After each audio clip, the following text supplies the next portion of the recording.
Hey, c'est Toussaint, aujourd'hui on se retrouve pour une review spéciale. Spéciale parce qu'elle fait directement suite à ma question sur la figurine, qui était intitulée « Pourquoi Starscream Earthrise ne vaut-il pas la peine d'être acheté ?» et dont le titre rend parfaitement compte du message que j'y fais passer. J'en profite pour répéter que mon message y est personnel et que je comptais seulement montrer pourquoi je n'allais pas présenter ce Starscream sur ma chaîne. Et justement, sur ma chaîne, il y est. Vous voyez sa boîte depuis le début de ma vidéo. Mais pourquoi l'ai-je pris si pour moi Starscream est un Earthrise dont je veux me passer ? C'est simple, ce n'est pas mon Starscream. C'est celui de KG qui n'en trouvait pas en magasin et qui a fait appel à moi pour l'obtenir. Il m'a donc proposé d'en faire une review, ce que je fais. Et justement, c'est parti. Commençons par la boîte. Si d'habitude je profite des reviews scriptées pour passer très rapidement ce segment, je peux ici montrer ce qui m'importe vraiment sur la boîte. Le dessin. Joli, comme tous les autres dessins. Mais faux. Il représente bien Starscream, mais un Starscream Siege plutôt que Earthrise. Étonnant, n'est-ce pas ? Je pourrais en profiter pour un trait de sarcasme en disant qu'ils ont dessiné le plus joli de Starscream pour le vendre mieux, mais je vais éviter, j'ai déjà assez plaisanté à ce sujet et je sais à quel point ce genre de façon de plaisanter ne peut pas être très apprécié. Et pour les sceptiques, je me permets de montrer les points de ressemblance entre le dessin et les deux figurines, même si je n'ai pas encore présenté le mode robot du Earthrise. Le plus frappant est les prises d'air sur le côté de la tête, mais les ailes, le torse, le bassin, tout est identique au Siege et peut facilement être différencié des parties équivalentes du Earthrise.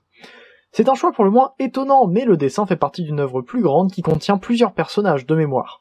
Si la scène se passe avant l'arrivée sur Terre, ça peut expliquer ce choix de Starscream, mais pas pour mettre sur cette boîte. Mais passons, vous devez être curieux de m'entendre parler d'une figurine que je ne voulais pas. Alors, parlons-en. Nous l'avons ici dans son mode avion, un F-15 approximé pour éviter les droits sur le modèle réel et pour le rendre transformable. Il est majoritairement gris tel que Starscream l'est, avec des prises d'air rouges, un magnifique cockpit orange translucide que je trouve très réussi, et les indémodables lignes de couleurs sur les ailes avec des logos Decepticon, et enfin, les ailerons arrière, bleus et également agrémentés de traits de couleur. Je trouve qu'une couche supplémentaire de peinture sur la ligne des ailes et des ailerons n'aurait pas été trop, c'est par endroits un peu léger comme application. Mais la forme globale est réussie et les couleurs sont jolies. Enfin, pour la forme, ne regardez pas en dessous, ou même sur le côté. Je ne critique pas l'épaisseur de l'avion, qui est un effet secondaire obligatoire de la transformation. Je critique surtout la forme de ces pièces. Outre le robot complètement visible en dessous, ce qui est normal pour les jambes, mais moins pour le torse, le plateau, après les prises d'air, est énorme, et casse l'effet, donnant une surcharge très distrayante du reste de l'avion. Après, je dois avouer qu'une fois posé sur un stand, le PEG 3 mm est accessible sur la jupe du mode robot, il donne très bien. Et il est grand. Le nez lui apporte une longueur assez impressionnante si on est habitué à l'aspect plus ramassé du Tetrajet qui nous a été proposé dans Siege. Et justement, comparons-les vite fait. Le seul reproche que j'aurais est l'absence de bleu sur l'avant du Earthrise qui aurait rappelé encore plus sa version cybertronienne. Il vient avec deux accessoires qui sont ses Null Rays. Ils sont très réussis et en tant qu'arme des Seekers, je préfère de loin ceux-ci à ceux du Siege, qui ressemblaient plus à des fusils. Mais justement, les armes du Siege sont ainsi bien plus versatiles. La transformation est très similaire à celle du Classics dont il est en général très inspiré. Je le transforme peut-être mal, mais afin de déloger les ailes des deux encoches qui les maintiennent en place, j'ai tendance à les enlever complètement. C'est peut-être un défaut de cet exemplaire ou simplement de ma manipulation. Les gens ont oublié la glissière pour adopter un principe de transformation surutilisé dans le Combiner Wars et plus précisément par les Aerial Bots. C'est une option solide qui permet de bloquer plus efficacement les jambes en place sans risquer une rétractation inopinée de la cuisse dans le tibia. Afin de tourner les ailerons sur la jambe, il faut déloger la cheville, ce qui libère la rotation. Un principe assez malin, mais qui donnera un des défauts que je reprochais au mold depuis le début. Je rencontre quelques difficultés concernant le torse, il faut ramener le dos vers l'arrière pour procéder au reste de la transformation, mais je trouve cette solution d'attache assez peu pratique puisqu'il faut se battre avec les deux côtés pour tout détacher. Un système qui aurait peut-être dû être réfléchi autrement.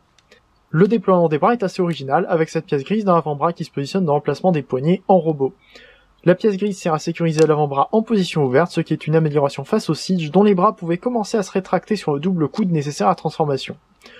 Enfin, le cockpit effectue une rotation et se rétracte dans le torse avant d'être bloqué lors de la fermeture. Et on finit avec le nez de l'avion qui se rabat juste dans le dos pour révéler la tête, très bien cachée en mode alternatif. Plus qu'à enlever les Null Rays des ailes pour les installer sur les bras. C'est là qu'arrive mon plus gros problème avec ce jouet.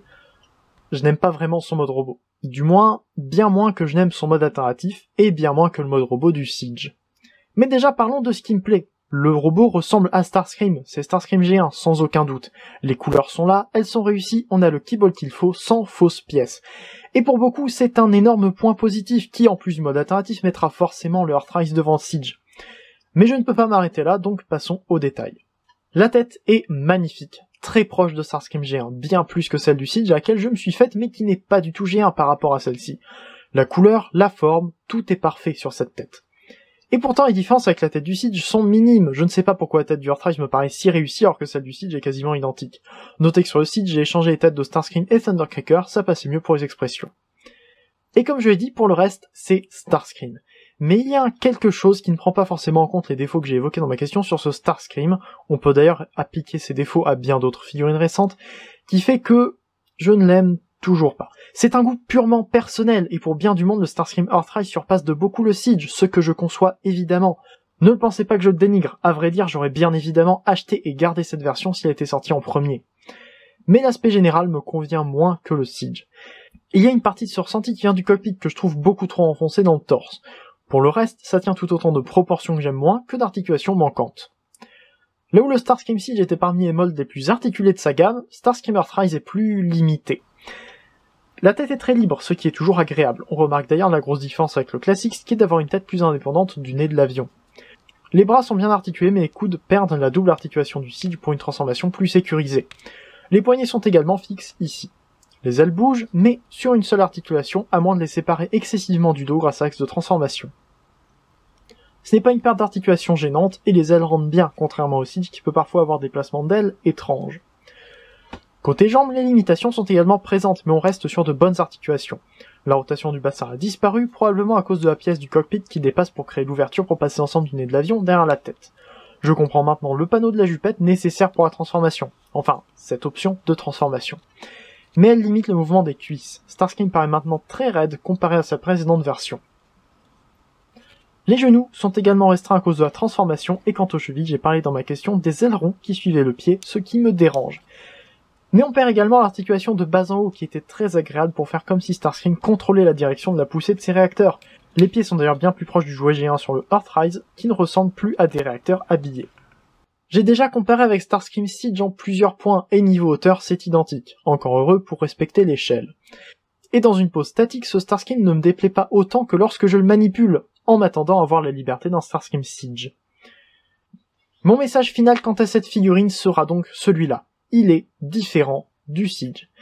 Il me plaît moins que sa présente version, certes, mais il peut très bien vous plaire. Le mode alternatif est joli sous quelques angles, les couleurs sont réussies, la tête est magnifique et le robot est en général ce qu'on attend d'un Starscream d'aspect G1. Cependant, ne vous attendez pas à la permissivité d'un Starscream Siege en termes d'articulation. C'est de ce côté qu'il jure le plus, je trouve. Tout le monde n'a pas les mêmes importances lors de l'achat d'une figurine, et tout le monde n'a pas les mêmes goûts. Le fait d'avoir ce Starscream pendant un moment, je remercie encore KG pour m'avoir fait confiance lors de l'achat et manipulation de celui qui sera son Starscream Earthrise, m'a confirmé que je préférais de loin le Siege, et j'en suis content. J'ai aussi Thundercracker, et je n'aurais pas envie d'avoir à acheter d'autres stickers pour essayer d'avoir un jour un trio complet qui me plaît vraiment. Par contre, je ne dirais pas non aux Coneheads, même si la difficulté de trouver le Earthrise me ferait presque pencher pour la version Deluxe. Je ne hais pas ce mold, je l'aime juste moins que le Siege. Merci à vous d'avoir regardé cette review. Pour ceux qui aiment Starscream Earthrise plus que toute autre version, je suis désolé. Cette review n'a peut-être pas été très agréable à regarder tellement je descends sans cesse ce Starscream. Mais j'espère aussi que vous comprenez mon point de vue, tout en espérant que j'arrive à comprendre le vôtre et à le montrer. Ma question sur la figurine était à la base destinée à demander pourquoi tout le monde aimait ce Starscream, et je dois dire qu'en l'ayant en main, je comprends mieux.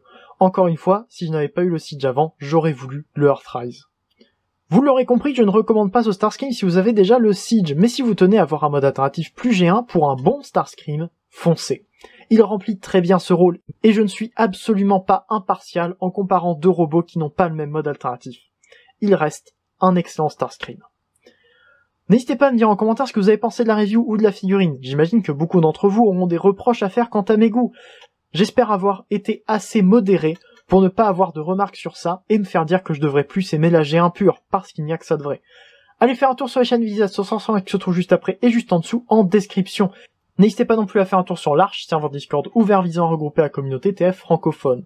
Enfin, allez visiter aussi le forum qui partage toutes les nouveautés Transcendance officielles ou non.